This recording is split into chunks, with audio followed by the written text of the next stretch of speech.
Hello everyone, welcome back to our channel. Today we are going to perform anterior shoulder instability test. So first we are going to do load and shift test. Generally we do this test for atraumatic shoulder instability of the glenohumeral joint. So keep watching.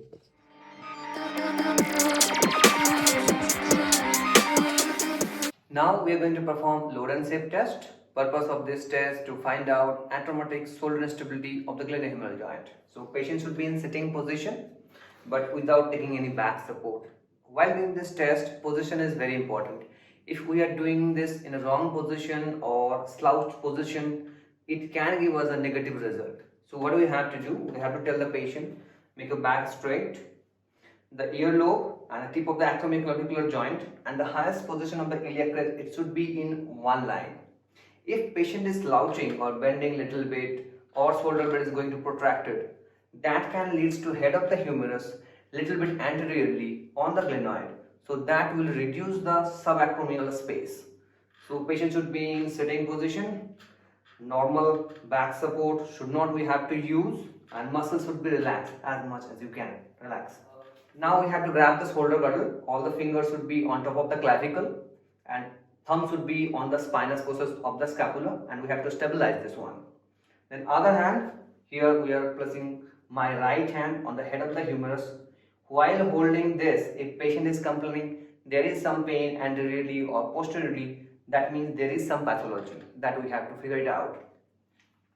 If there is no pain, then we have to grab it again, and if we feel like the middle finger, index finger and the ring finger while placing anteriorly, if it is digging medially but thumb is not, then that indicates that the head of the humerus is already protracted. So we have to correct the position again. Straight, take your shoulder blade to the back side and then relax. Then again we have to grab the head of the humerus.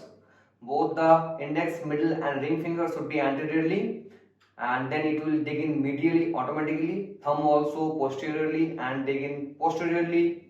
Then we have to apply the load portion of this test, means we have to apply anterior direction force and posteriorly also. So this is the part of the load and shift position of this test. And while doing this, if we feel like the translation of this movement is like 0 to 25% of the diameter of the humerus is moving on the glenoid cavity, that we have to consider as normal. But if the movement is more than 25% but less than 50%, that indicates that there is some sort of atraumatic instability and we have to grade it like grade 1. But if it is going more than 50%, while doing this, if the diameter of the humerus if moving on the glenoid cavity more than 50% and riding on the glenoid rim and reduced spontaneously, that we have to consider as a grade 2. And in grade 3, movement should be more than 50% and the head of the humerus will be on top of the glenoidal rim and it should not reduce spontaneously. That we have to consider as a grade 3. So this is all about load and shift test. So while doing this test, 3 or 4 points we have to keep in our mind. First is patient position. Patient should not take any back support. Shoulder should be in normal neutral position. And we have to stabilize the shoulder girdle and hand placement anteriorly and posteriorly, both should dig in. Then we have to translate the movement, or we have to move this head anteriorly and posteriorly. Sometimes if patient had a hypermobile shoulder, in that case 50% movement of the head of the humerus on the glenoid cavity is quite normal. So those things we have to keep in our mind while doing this test.